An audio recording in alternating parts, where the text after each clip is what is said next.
Hey, everybody, it's Sunday, and welcome to the Angels Citadel Lounge. We've got a nice fire going, some really comfortable chairs, those nice overstuffed, not too soft, not too hard chairs. Drinks are out, there's some snacks on the table, and we have a special guest with us today. Another one of our friends that decided they wanted to come along and listen and participate in chatting TTRPGs with us. God help them, you know. and without further ado, I'll introduce Will Munn, the brains behind Adept Icarus. We've talked several times here on the lounge about Arium Create, and Arium Discover. And Adept Icarus is the company that made that possible. They had a great Kickstarter to do that, and it's been a wild ride, and we're sure glad to have him on. Will, thanks for coming. Yeah, happy to be here. Thanks for the invite.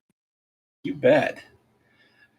So, um, just by point of order, we have a open chat policy. So feel free to drop any questions about TTRPGs that you've got in chat, and we'll answer them live. We want to make sure that we're out there to support our viewers. So if you have questions about Will's stuff, or if you have questions about gaming in general, advice, concepts, or anything like that, yeah, we know you do that too, Fook. um, Feel free to just drop it in chat, and we'll get to it just as soon as we possibly can. Um, for those of you that aren't regulars, we'll occasionally refer to our regulars by name because we know them so well. They're our friends. We want you to be our friends too. So please join us, hang out, and let's get started. So today, the topic, as chosen by my lovely angel here, is languages in gaming.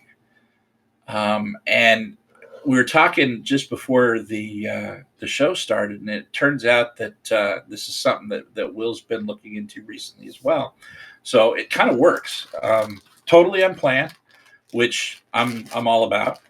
But let's get started. So languages in um, alignment languages? No, I've never used alignment languages. Um, did they? Okay, so let's get started with that. In old D&D, and I'm trying to remember way back because I've slept once or 2 million times since then. Um, did they have uh, a lawful language in like the original Red Box and stuff like that? Did they have alignment languages?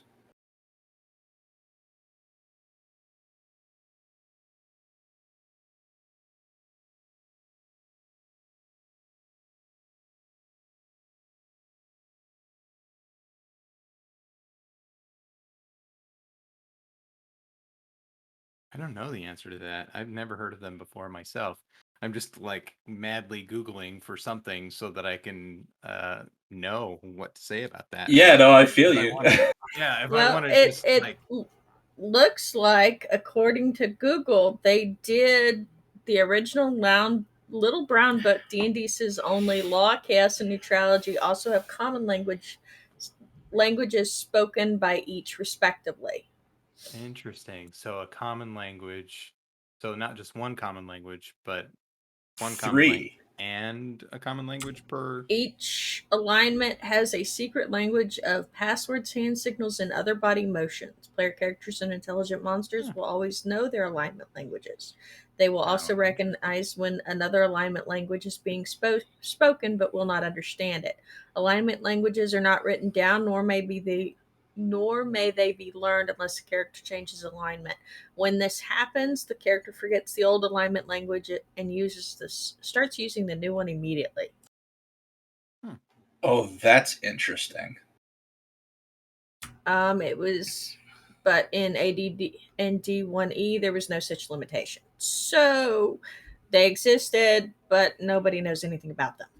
Great. So obviously, I guess the answer to the question, alignment languages ever use them, is no. Um, that's boy, I can't think of a situation where that would add anything. Except, well, okay. Let me rephrase that. I can think of maybe one. Um, do you remember? And I don't know if you go this far back, Will. Do you remember in the old Planescape they had an adventure called the March of the Modrons? I do remember that. I used to own it. I don't think I ever ran it. I did run actually Planescape, so I know Planescape pretty well, but I So don't like think I ever ran that one. like lawful automatons or something like that. Mm-hmm. I could maybe see the only way you could really communicate with them effectively, like some sort of alignment language. Yeah, I mean, I'd want to understand, I guess, the story reason for there to be an alignment language, right? Um, Gary Gygax. Enough said. sure, yeah.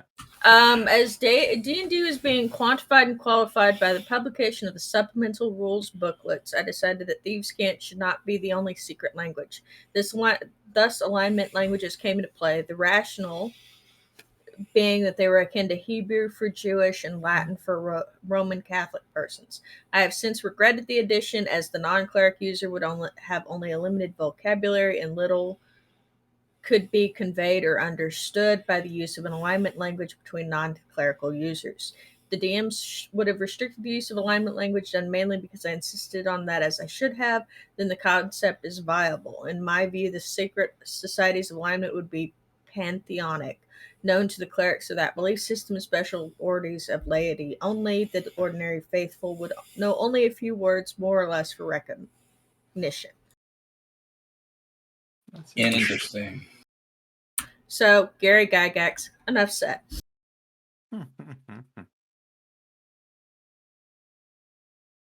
I will state that the idea of an alignment language isn't really that bad of an idea, because we do have these secret languages, right?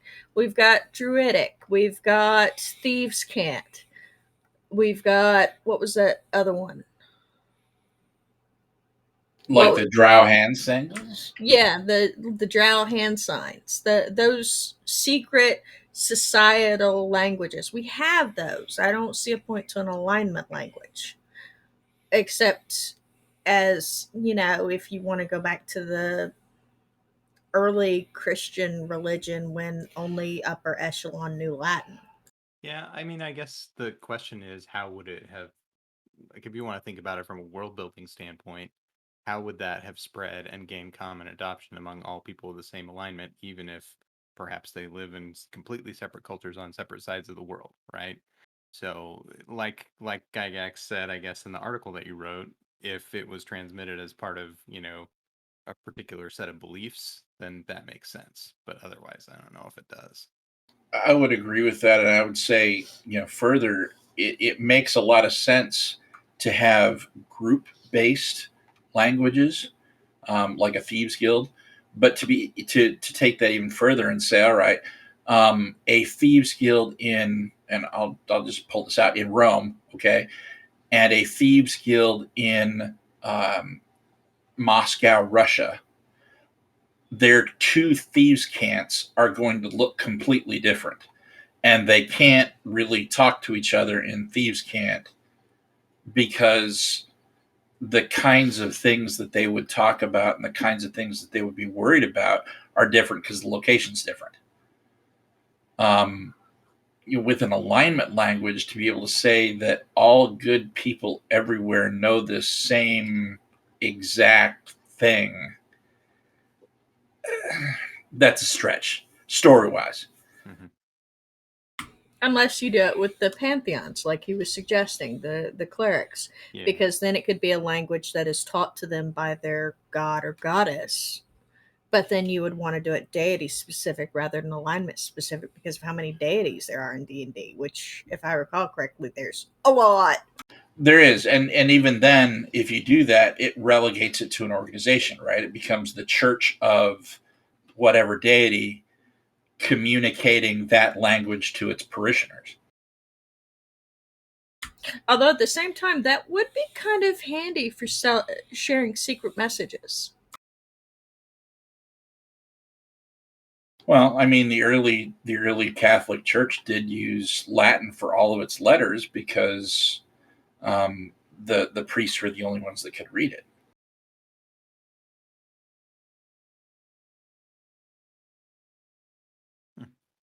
So, yeah, interesting question. Thanks for bringing that up, Fook. I appreciate that. Like you said, or like we said at the beginning, this all kind of starts with D&D. We've got these different, and I'll use the word just cause, races, that the elves had their language, and the dwarves had their language, and the humans had common, and the giants had their language, and you roll up a character and you pick however many languages based on your intelligence or whatever, and you can learn more or whatever as you go on. um, is is that a good system? How do you implement that system? Well, I think even that is, it's based on sort of the Tolkienish, influences of D&D too, right? So I think it's interesting how Tolkien built the mythos of Middle Earth very much around the concept of language, right? He developed languages for, the lore of that world. And so I think, it's a deep and interesting way to look at a world, I think, that adds some flavor that wouldn't be there. I mean, it's part of what draws folks into that world, I think. Just the fact that, there's this, flowing elvish script that you can see, and not everybody understands it, right? And the fact that the language of Mordor was written in elvish script as well, right? And it's kind of interesting. I'm feeling Lord of the Rings right now because I got my second edition, the One Ring RPG books from the Kickstarter from Free League the other day, and I was looking through it, and then I had to. We were watching Fellowship of the Ring today, so I was on my brain. But No, they're great movies. I love them. yeah, and yeah, and that brings up kind of another question, right? So you've got the groups that sat around, and when they were playing, all the dwarves were Scottish, and right. all the elves were Poncy British, or fake British or whatever, and then all the barbarians were gruff and dumb and baby speak or whatever. And did you do languages that way, and they just all spoke common, or were you the kind of GM? And I say this "you" as like a general "you," right? Were you the kind of GM that was Tolkien and wrote out, a brand new Elvish language and a Dwarven? Don't glower at me. No, I didn't actually do that. Or did you just ignore languages entirely? I mean, look at the potential for role playing there. One of my favorite games now, not my favorite, but one of my favorite games is Numenera. And one of the things that really intrigued me about Numenera when I first read it was the idea that isolated communities had trouble talking to each other, and that having to learn how to communicate was potentially a thing that you should deal with in game.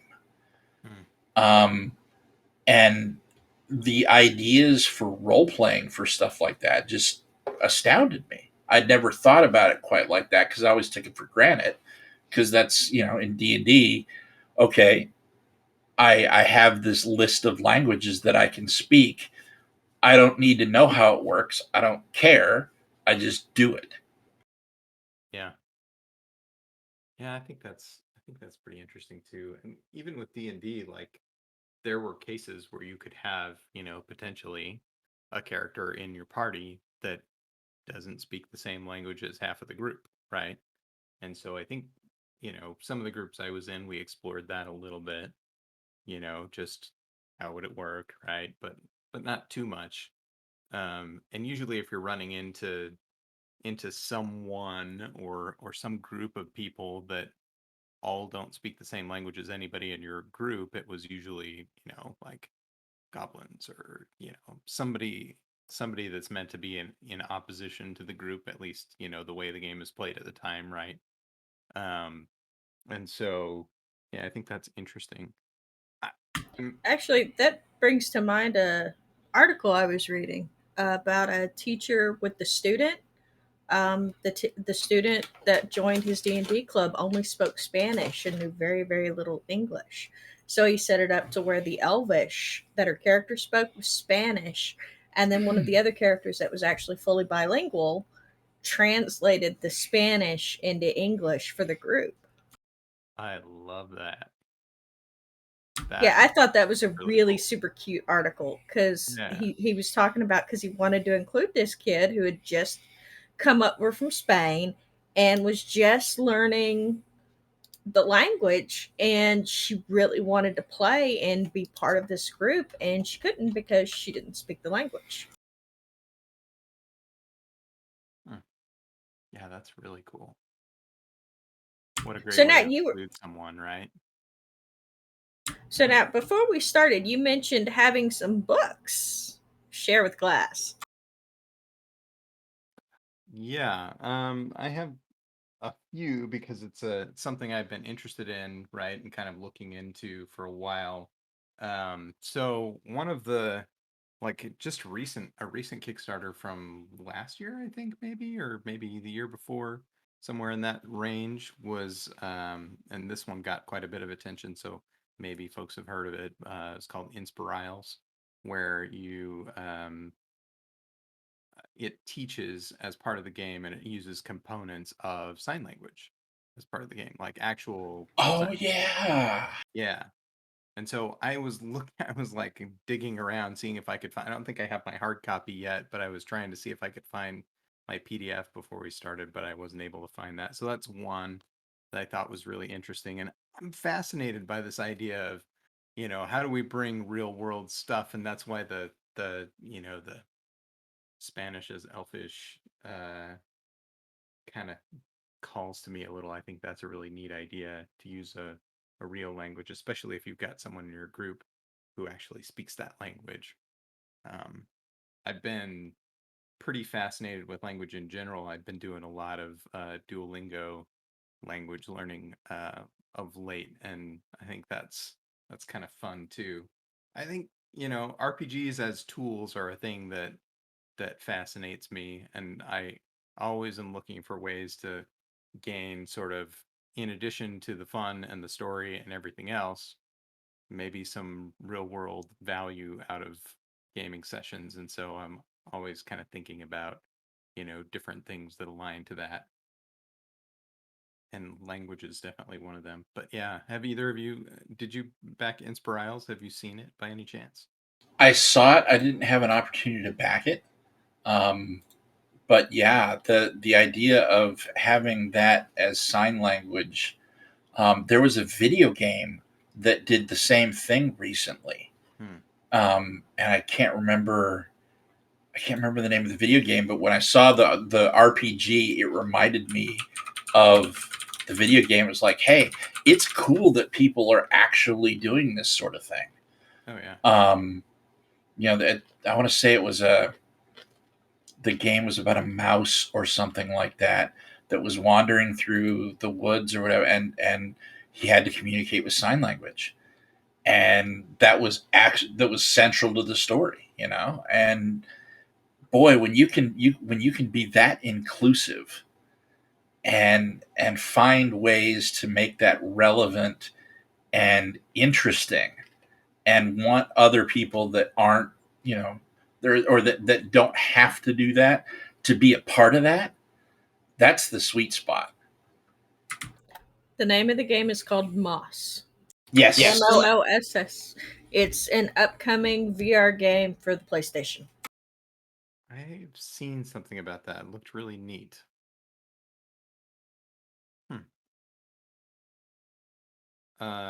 So another, like I have a list. Another Go for it. language-based game, yeah, and this one I did have sitting around, so I had it out and was looking at it very recently.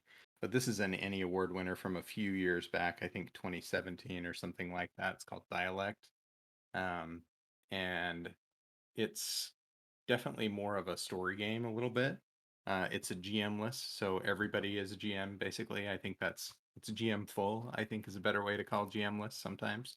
But it is about a group of people who are isolated in some way, and they have their own dialect of language that they are forming. So as part of the game, as part of the story that you're telling together, you're creating a language that may eventually die as your isolated group of people, no longer exists. So it's kind of intriguing.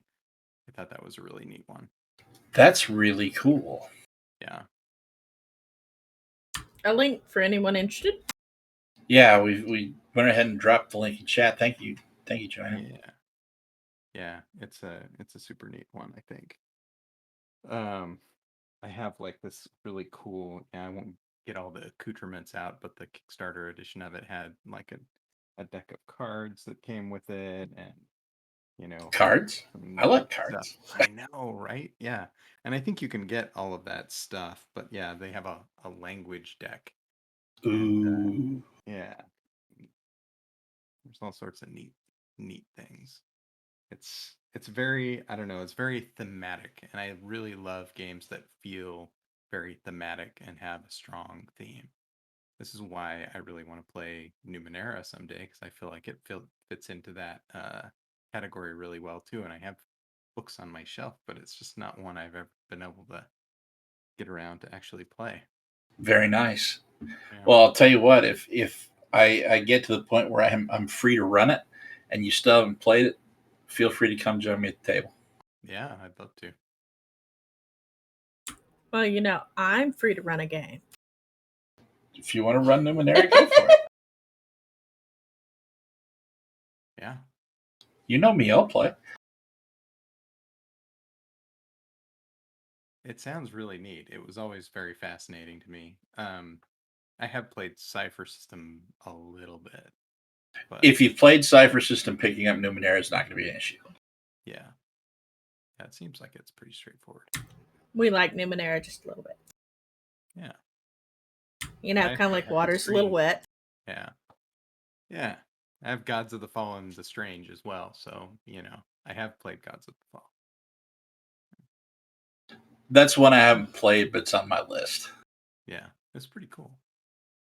We had a really good session, or actually a small sort of mini series of that. It was run by a friend of mine.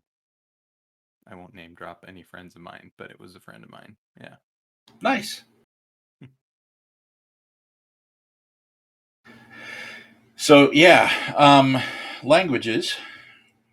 We talked a little about D&D. We talked a little about modern implementation of languages.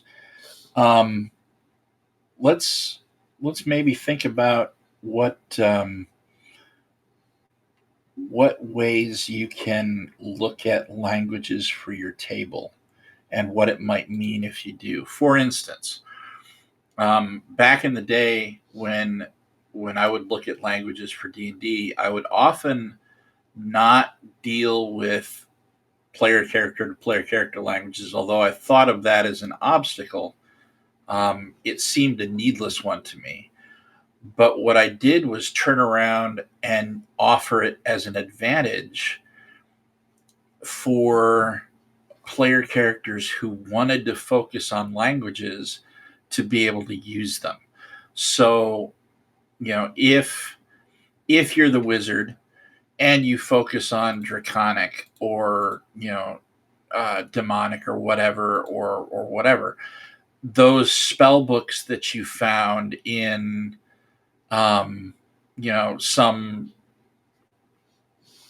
big bad evil guy's lair or whatever are in draconic, and you're the dude that can read them.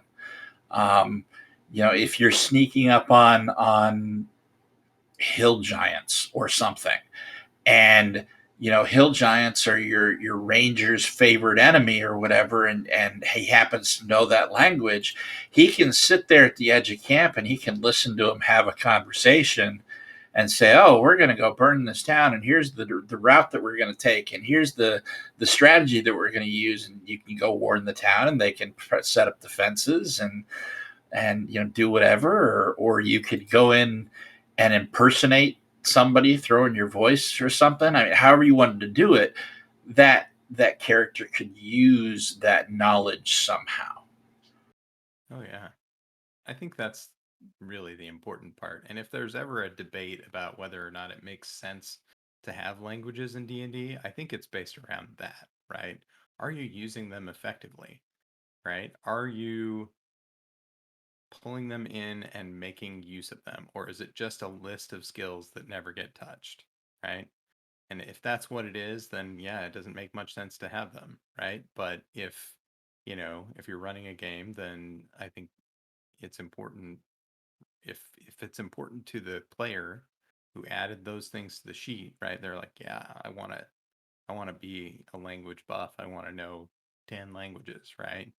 Then make that useful to them in some way, right? Because that's part of the story that they want to tell. And the other thing that does is it gets back to world building, right? It gives you another tool, another hook to hang realism on your world, to hang something for the players, I should say, to latch onto and support that immersion. If languages kind of work the way that they work in real life, you can relate to that, and you can it doesn't jar you out of your immersion. Yeah. I mean, it can even be a tool for people who haven't had much opportunity to interact with people who don't speak the same language as them, right? Because there are definitely areas of, the US and other countries as well where, most of the people probably speak the same language as you. And maybe you didn't have much of a chance to interact with them. So I think, role playing that in game can be something that can help enhance understanding. If you do like a session zero, Fook just dropped in chat. One of his friends ran a game of D&D and removed the common language. Ah, I mean, yeah. what happens to Earth, right?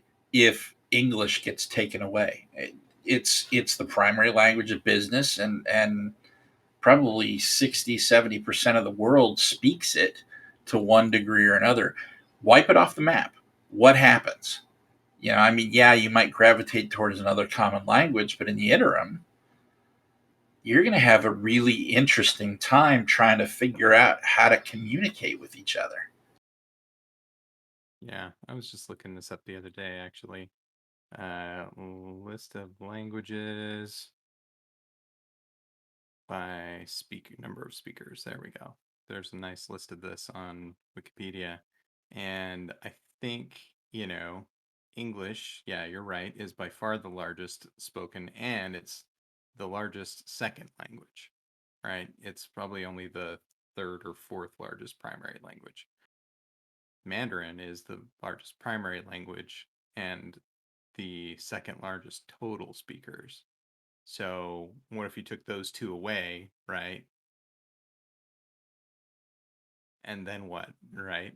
Yeah, I think that would be really interesting. It's actually Hindi is the next on the list, and so then, you know, That's not too surprising either. yeah, you've got 6 million people who speak Hindi, and it's a pretty large first language and a pretty large second language.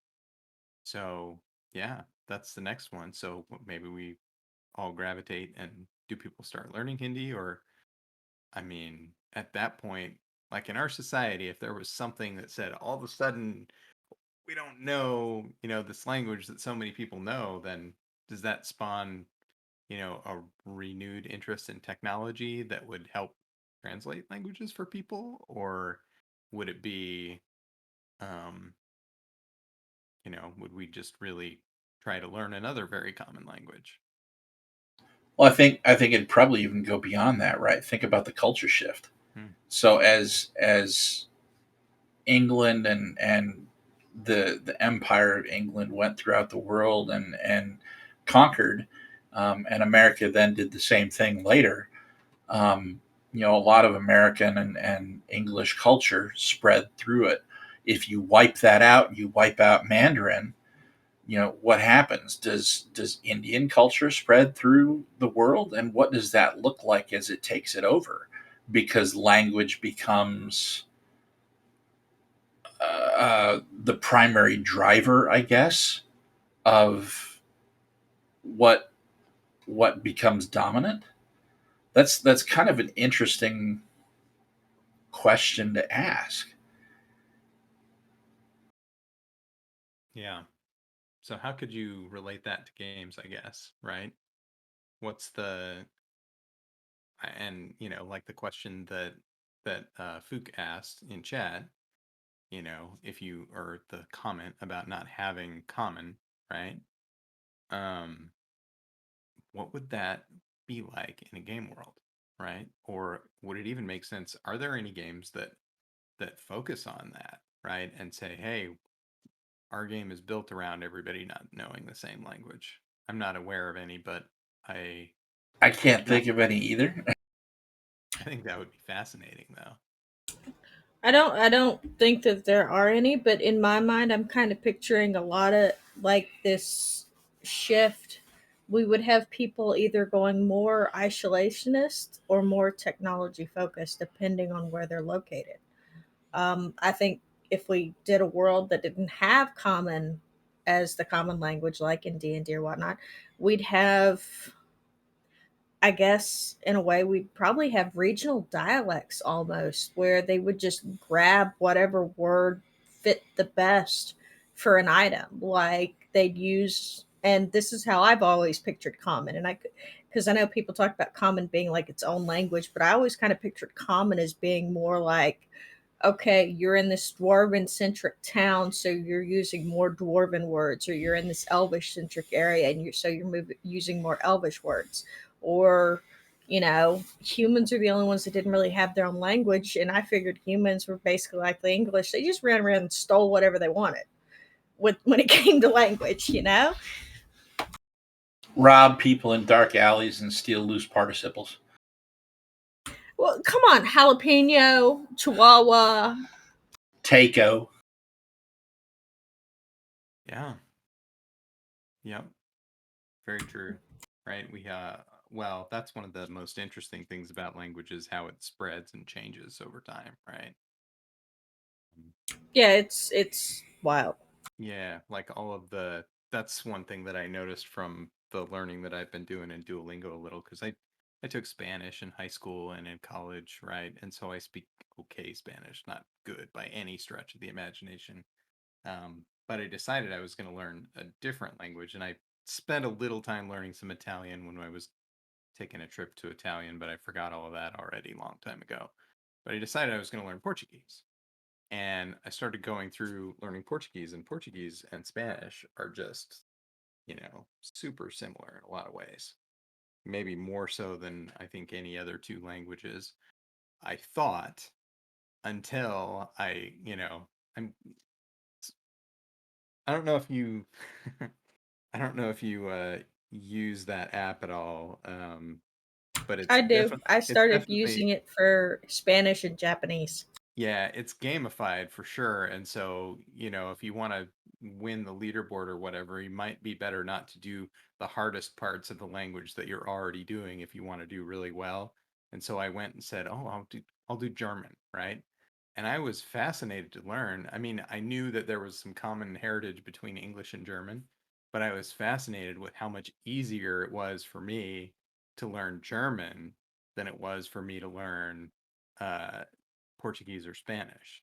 I mean, Portuguese is not too hard where it overlaps with my Spanish knowledge, but where it doesn't, it's like, I don't know, just the sentence structure, everything. So, our, I mean, every language comes from somewhere. I mean, there's no original language on Earth. Even Latin wasn't an original language, right? It came from somewhere too. So, I mean, at some point, there were people standing around a fire together and, you know, making sounds until they came up with one that meant fire to them. And then when they all agreed on it, right? Then Or beat each that other up over it. or beat each other up over it, then that was the word they used for fire. And then, maybe there was another group who had built a fire somewhere else and they came to a different agreement of what that word meant. And then at some point those people interact with each other and that's when it changes and spreads, right? Because maybe one of them liked the word that the other ones had better and they brought it back to their people and well, maybe they didn't pronounce it quite exactly the same, but these things grow and change. And so that's why we have Takeo. You asked the question earlier. You wonder how a tabletop role playing game might um, incorporate an idea like that. And there's a part of me that starts. I guess it's the gamer in me, but I start thinking about conflict. Um, my mind immediately gravitates towards conflict, and the reason behind that in this particular case gets down to frustration, right? At some point, if you can't communicate your ideas and be understood, and someone else can't communicate their ideas and you understand them, you're going to get frustrated. If they have food and you need food and you want to trade, whatever it is for food, and you can't make each other understood, you're not going to get the food and you're going to go hungry. And that's going to cause tension, and tension leads to conflict, and conflict leads to and so I'm imagining this game where this massive world conflict or whatever boils down to the fact that nobody can talk to each other. Yeah. Yeah. I think that's one of the core conceits of Star Trek too, right? Is that they have universal translators and so they can always speak to people and that's sort of how the peace as it were of the Federation is able to spread in many ways because people don't have confusion over what each other is saying. We've not. I don't know that we've ever used. At least Joann and I had ever used the universal translator concept, but we have used telepathy to a very similar end, where rather than speaking, it's very much I can see directly into your mind and understand your experiences from your point of view. Yeah, so you're conveying ideas and thoughts and memories directly. Not necessarily words. Yeah. We tried to use the translator idea. When did I do that? And then I pointed out that it'd be a little hard to use a universal translator if there's nobody to program the translated language in. That was always my problem with the whole Star Trek thing, is that if they don't have somebody who already knows the language, then how is the universal translator going to know the language that's being translated? Good question. And then, in the first Star Trek, they had Uhura, who was supposed to be the linguistics officer. So if they have a linguistics officer, why do they need a universal translator? But then it comes back to, so if an alien came to Earth and asked about our deserts, would they just hear a string of the word desert because all of our deserts are named desert? The Gobi Desert, Gobi stands for desert. The Sahara Desert, Sahara is desert. Yeah. We're not good at naming things. Or are we? We're very literal at naming things, I guess. You're going to go to the desert, desert, desert. but not the desert, desert, desert, desert. Yeah. Yeah, that is really interesting thought. I hadn't thought of that before. My adoptive grandmother enjoyed watching the first Star Trek. So I had to watch the first Star Trek and Kirk with his mighty. Yeah. His mighty hiya. The ritual of the losing of the pants. Oh, yeah. Yeah, I haven't watched the original series in a really long time. My dad liked it though, so I did watch some of it when I was a kid in reruns, obviously. But yeah, What I'll give the original Star Trek um, is that it inspired a generation of scientists and engineers to ask the question, well, why can't we? Um, if it did anything, I think it did that. And you've got even sociologists, right? Well, why can't we come up with a united federation of planets, right? That right. nobody's hungry, everybody's engaged, money doesn't really mean anything. Right. What would that be? What would that do for Earth? And the fact that Roddenberry and others, right, um, asked that question is, I think, a very useful thing. Um, there's obviously some problematic portions of that they made for television and story's sake that Yeah. we may wish to forget, but Well, they made good choices as well, I think, right, in terms of inclusivity and things like that were not very common in that time. So that's right. And I yeah, think you have to take the good with the bad. yeah, yep. So for each one small step, right, That's right. for That's right. humankind.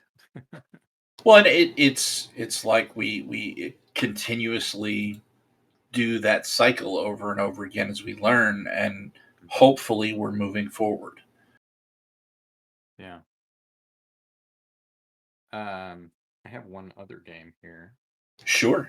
and this one. So this is another Kickstarter. If you didn't guess, I may have a slight problem with Kickstarters. I wouldn't This, know anybody like that. you wouldn't know anybody like that? Okay. Well, Nope. good. Well, go look I'm in a mirror all, then. I'm all on my own here. I'm looking at Uh, you. this one didn't get, the attention of some of the others, and I think it's still really fascinating. But the people who ran it were very vocal with their sort of idea that this was really intended to kind of save a language, right? And it's called Ulyss. Here's like the art that you might have seen if you saw the Kickstarter. I think they I don't have think it I saw that one. on the thing, but um, it is saving sort of the characters used in Mongolian, right? Because I think the language of Mongolian is still used to an extent, but the characters that are used or that were traditionally used have been since, pretty much forgotten. And so that You're was talking about the written language characters. the written language characters. Yeah, Gotcha. exactly. And so I think that's kind of they're saying, hey, we're making this game because, we want this alphabet to persist, right? Um, and it's pretty interesting. I don't know if I would call it, I mean, it's kind of an RPG. It's RPG adjacent at worst. Um, That totally counts. yeah. So Ulyss. Um, And I think they're running another Kickstarter, but it was definitely more on the side of, we're going to do more to preserve this language and less on the side of we're introducing a game, right? The same folks. I don't know if it's still running or not. I think it was ending not too long ago, but that's something that I think is interesting as well. And I like I said, I'm a sucker for ideas that bring real world value into games, right? Because I love games and I've always loved games. But I also, I love the world we live in and I want to learn more about that and get value from that as well. So it's like, how can I It's have funny. both? Why not both? We were actually we've been discussing our own particular offering, the Citadel system. And when we were looking for cool ideas of things that we wanted to incorporate that we saw that we liked in the world around us, one of the things that came up was rune stones and the Viking alphabet. Mhm. Um, and we for a time, I don't think we're actually going to do it for this particular offering, but we looked at incorporating those as part of a game mechanic of some sort, and kind of in the same vein as what you're talking about with Euless, which the link is in the chat now, by the way. Um, you know, not necessarily forcing the preservation of, but offering an opportunity for other people to pick up on that language, or at least the characters of that language, and the way that perhaps the Vikings looked at those, and teach that. Yeah, that's pretty cool. There is a game that uses Viking runes, um, and it's a Viking inspired game for sure. I've got it on my shelf, but I can't read it from here. I can't remember the name of it because names. Um, Too many games, too little time. yeah, but it's pretty cool. But it definitely uses them as more of like resolution mechanic stuff than what you described, right? And so it doesn't have dice; it just has runes, right? So you cast runes to kind of achieve effects and things. We were kind of looking at using them to power like a spell casting system of some sort. Yeah. Oh yeah. Wouldn't that be neat? Yeah, Love that. we've so I've got Everway that uses tarot cards Mm-hmm. to do the GM and the resolution and things like that. But we were looking at this as well, and I was thinking, it would be kind of cool to do Mystic with Mystic, and to give it kind of a different feel than perhaps some of the other games that incorporate wizards and sorcerers and things like that have, to give it a bit more of a storytelling and more of an esoteric feel than just roll a d20 and add a number or something. Yeah, I love tarot cards in games. I think that's a really neat thing, and I want to kind of have a couple of ideas for games that use tarot cards that I want to make someday. But uh, I oh dang it, why can't I remember the name of anything today? There was a Kickstarter that ran like about 6 months before we did ours. That was a world building. They called it R&D for your D&D. Um, and I'm struggling for the name of it, but it basically is sort of a tarot deck, and you do kind of a reading type of thing to help with the aid of building the world that you want to, play in before the game. Um, and it's pretty cool. It's beautiful art, right? Just gorgeous looking stuff. Um, boy, Kimmy, can't remember her last name. Hmm. That's very much the vein of what Jonathan Tweet did with Everway. When you're Yeah. doing the game setup, Hmm. it's tarot based as well, Yeah. and you do a deck draw for a world, Yeah. um, and it's a neat way to think about um, symbolism, and to use those cognitive recognition muscles in your brain to connect those ideas in such a way that you've got a living world from, you know, a 4-card tarot draw or something. Yeah, no kidding.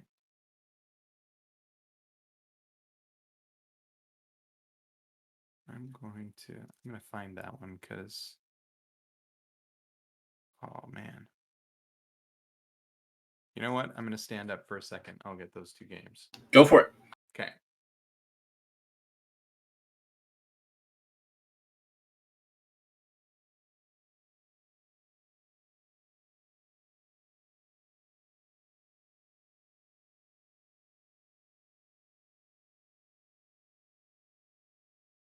Yeah. It just warms my heart to see that gaming bookshelf behind you, though. It's so full and so pretty. I love it. I love it. Yeah. I do have a problem, I freely admit. That is not a problem. This one is Decuma. And Decuma? Yeah. Golden Lasso Games. So it R&D for your D&D. That's what or for your RPG. That's what they call it. So it's pretty neat. Really, really pretty deck of cards. Like you can't make this stuff up, right? Oh wow. It's gorgeous. And this is, the rules are really simple. Just a little booklet. Yeah. Very nice. Yeah. Kind of neat. And then the one with the runes that I was talking about is Fate of the Norns Ragnarok. And this one, boy, I've never heard of that one either. One has really neat art too. There's a lot of books for this system, actually. I only have the core book here, but there are quite a few, and its art is also really evocative, I think. Oh wow. Sorry. Yeah, that's really cool. I can show you maybe another book one. Nice. Yeah. So, and that uses like the whole core mechanic is runes. So you don't have dice. Just throw some runes. So everybody in the group has to have runes is the trick, right? But yeah. I might have to check that out. That's cool looking. Yeah, I'm sure you could probably find an online rune thrower though. It would just let you cast a certain number of rune stones. Or a full set, and see which ones come face up or face down. You've got me bookmarking web pages. See, this is what happens, right? I have a bad habit sometimes. Well, it's horrible because we started out as a freaking review site, It started out as Monty Cook Games, and then we got 4 or 5 months into it, and we decided we were going to branch out. And I discovered Kickstarter about November of the year before that, and shoot, it was downhill, dude. I think yours was about the second that we backed, and we backed a string of crap, 40 Kickstarters that year, something stupid. Wow. Yeah. Yeah, it was insane. Yeah. Somebody's addicted to Kickstarters. I'm trying to be better. Actually. I haven't backed as many things lately, but for a long time there. I think I backed something like 300 projects. So, yeah, bit of a problem. Yeah, we're holding off on backing any more Kickstarters until Josh has a job again. Yeah. The dreaded life, Because, money. Hopefully I'm louder now. I also moved a little closer to my mic. Oh, I had just turned you up. Okay. So you're going to be shouting in Kelton's ear now. Fesnerax the Fantastic is one of my cast members for Visible Sun. His name's Kelton, cool. And he's in our home game for Midgard too. So awesome.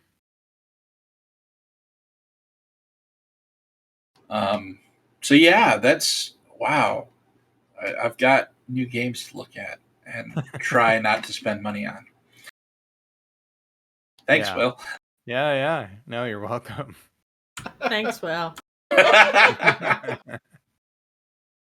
Hey, what are friends for, right? Yep.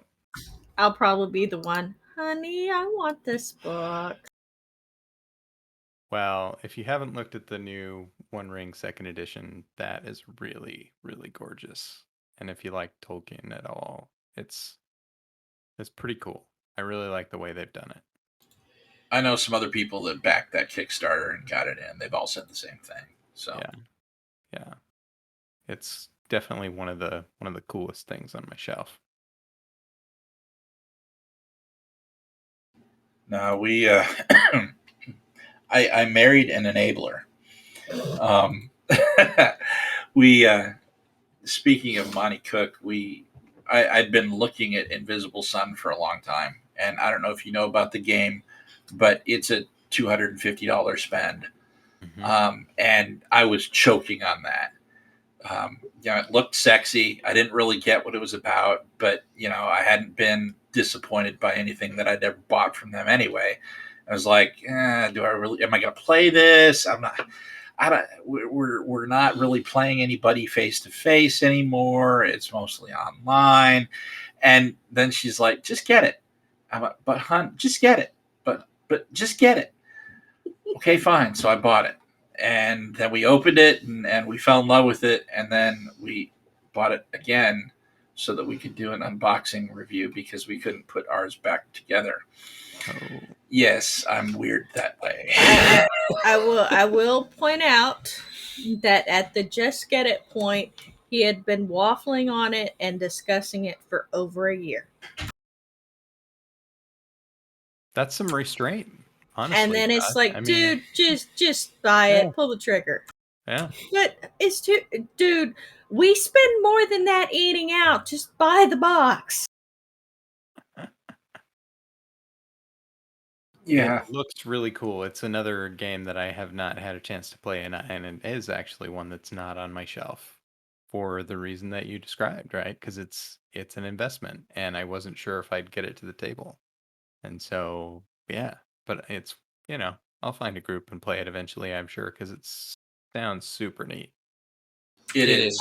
I will state that the digital copy, if you're not sure you're ready to drop the 250 for the big box, the digital copy at $100 is really nice. And if you watch, they often put it on sale, so they'll do it as part of like a humble bundle, because that's how we got our digital copy, was through a humble bundle. Mm-hmm. Yeah, and discounting it from $100 down to 30, it's a no-brainer. Yeah. We bought a lot of books on humble bundle. Dude, that's no joke. It's almost as bad as Kickstarter. Bundle of holding gets me a lot and I like it because everything ends up in your drive-through account, so it's, organized. Yep. Yeah. I think we've got 2 terabytes of digital product. Yeah, about that. I've got a what is it, 8 terabyte backup sitting on a Mac Mini in our main room, and 2 terabytes of that is just RPG documents. We have more RPG than we do movies. Do you run games from digital often? Yes, that's almost exclusively what we do because of where we're at. Yep. The closest good gaming store is over an hour away, and I am not driving 2 hours to game with people Yeah. and dealing with unwashed teenagers. Nah, I'm good. I've got enough unwashed teenagers in my house. I didn't really use PDFs of books that much, at least to play games prior to COVID or prior to, starting to do a little streaming or things like that. Almost always physical books. But during that time frame, I feel like I'm pretty much converted. Like I hate having to thumb through a book to find what I'm looking for. If I can just have it all bookmarked in the PDF, that makes it so much easier. It's sad. So that's one of the reasons I've been cutting back a little bit on some of the things I've been buying physical copies of. I don't use them as much anymore, and I don't have any in-person games. So it's just, whatever makes sense. And if I'm playing online, I've got the computer screen in front of me anyway, then it's that's what's being used. So now it's the ones that I really, I like. I want to support the company. I want to support the creators. I want to have a copy of their book on my shelf, right?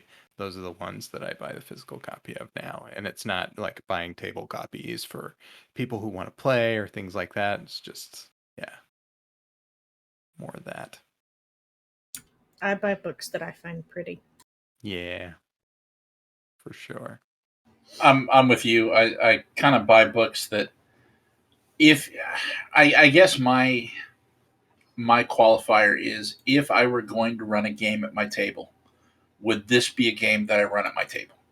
And if the answer is yes, I'll consider picking up a physical copy of it. Um, Typically, what I'll end up doing is picking up two, and that's got more to do with how she learns versus how I learn. I can sit and read through something and go back and remember it. She needs to mark up her books, and so one copy's for her to make notes in and do sticky notes and highlight and do all that jazz, and the others for me. But we end up with two copies of a whole bunch of stuff. I've got two copies of the Numenera 2 book set, and I've got two copies of Iron Sworn. I've got three copies of Fate. We gave one to my son. I've got two copies of Blades of the Dark and Scum and Villainy, and stuff that I think might grace our table if we ever actually got to online games. But realistically, because of COVID and because of the kinds of groups that we end up playing in, it's all online, and so I've got PDFs of all of them too. Right. Yeah, and I actually have a small stack of books that I had duplicate copies of that I'm gonna sell or donate or something because I don't think I'll use the second copy because I don't have someone else in my house who's gonna highlight and sticky note one copy and the other one has to be pristine.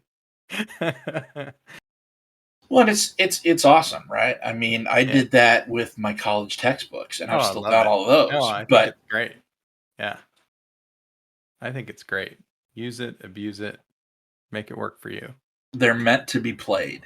Yeah. If And I I were if I do were that with my digital copies too. Like I highlight the crap out of stuff in those, right? And I haven't gotten to bookmark. doing that yet. I haven't Yeah. gotten that far, but I'll probably end up there. Yeah. It's been really handy. One game that I played for a long time or run for a long time is the the King Arthur Pendragon game or Hmm. the current edition of it, right? There's a new edition coming out this year, I think. And the thing that's awesome about that game is it's generational and there's this almost 100-year campaign that you can play. But every session is 1 year, and so you're basically looking at like, 2 years if you play every week to get through the whole campaign.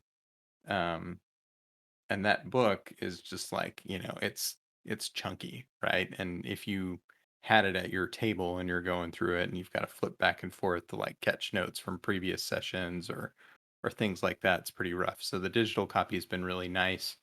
So you can highlight things and, just it's been it's been nice to go to that model once I figured out how to do it.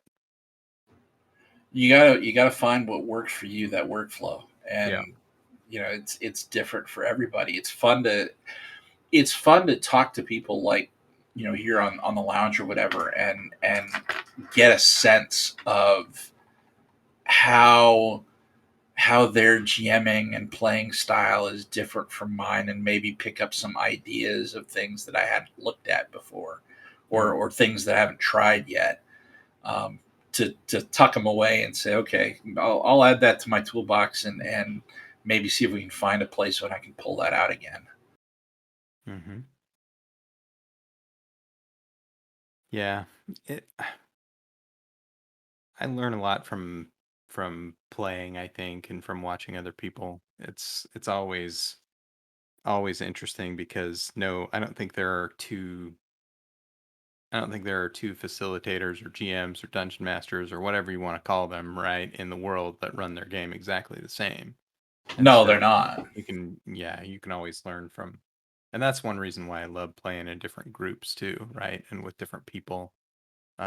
We did a lot of like uh games of Arium with tons of people that I had never played with before, and different players, you get that same insight, I think, right? Um, and that was really cool, just to kind of see how different people reacted to different types of scenarios and different kinds of ideas that they came up with for their characters or for the world, and ooh, it was cool. Speaking of which, it occurs to me how interesting it'd be taking your earlier conversation about languages and role playing games Mm-hmm. and turning that into a core um, consideration in an Arium game.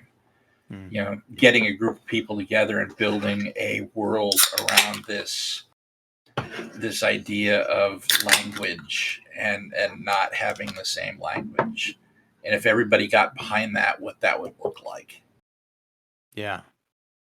I think we might have done something like that at least once. There's been so many weird things, like different different ideas that have come out of uh Arium sessions. But yeah, I think that would be really fun. Just, you know, one of the concepts you could say, "Hey, this is one of the things that we're going to just agree on beforehand and know that it's part of it, right?" And sort of lock that in before you get going with the whole creation process. I think that would be Yeah. really cool. Yeah.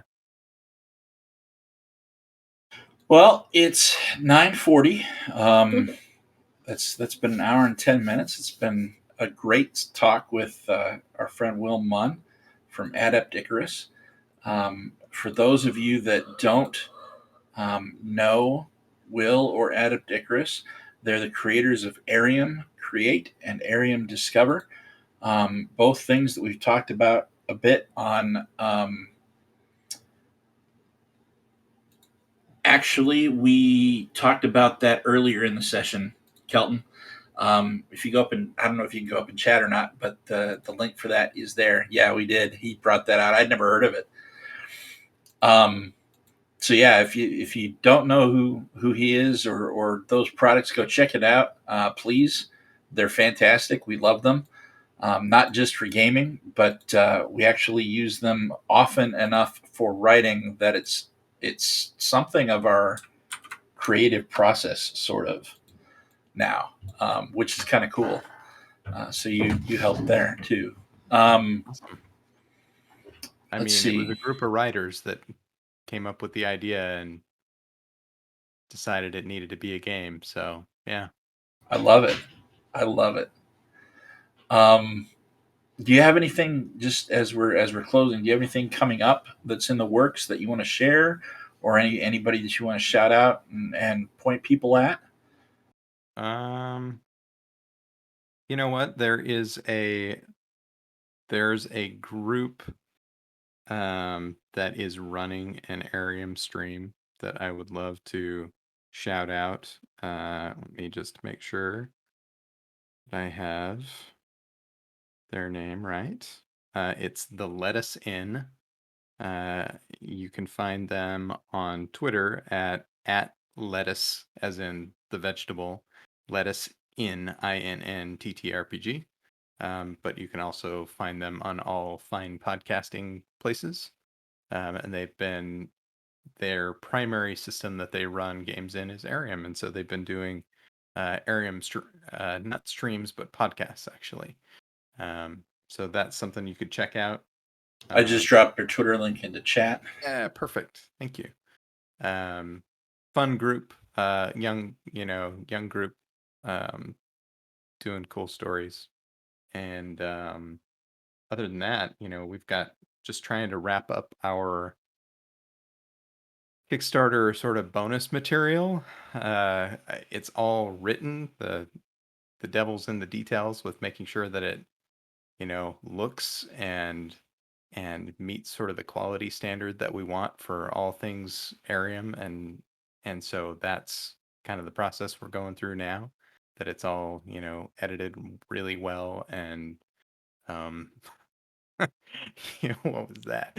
And That was we completely understand the yeah, difficulties behind editing and making it high quality. yeah, really, really good editing, high quality, make sure it looks amazing, all of that, right? So It's a lot of work. yeah, so we're gonna get that stuff out. That's our priority number one above all other things, that are gonna come out from Adept Icarus. So no, I'm not gonna tease any other things because we've got ideas and plans for other projects, but it really has to come secondary to getting these awards out for backers. So yeah, Makes complete sense. yeah. Well, what They I'll will be say available is, though, yeah, awesome. generally on drive-through and stuff. So And if I remember right, we dropped a review for both of them out there as well, so people can see that and at least know that we think it's awesome. Thank So from the Citadel, we've got every Sunday we're back here with the lounge. We won't have guests every Sunday, but we try and have cool people on often enough to where you get interested and you can see some perspectives that are maybe different than ours, and so we could hear some perspectives that's different than ours because echo chambers suck. So there's that. Friday nights we're playing video games. Right now we're working on Grim Dawn as a co-op game for the two of us.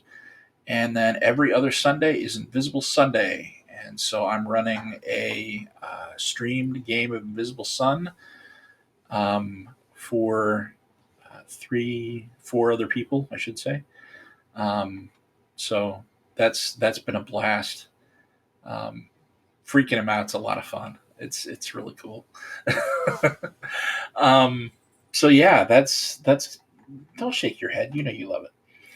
Just because I burned down your theater. He did. He burned down my theater. And now I live in a car. Now she lives in the in the TARDIS version of a Volkswagen Beetle. It's awesome. So it's bigger on the inside? It is bigger on the inside, but Okay. only the back seat is bigger on the inside.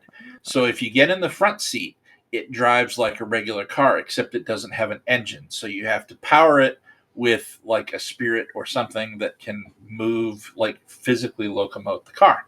But if you get in the back seat, it's huge. It's house size huge.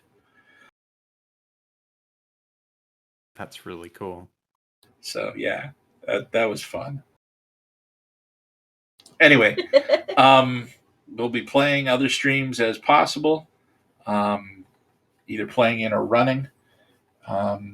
And yeah, that's we're doing reviews still, although we've kind of slowed down on that because real life sucks.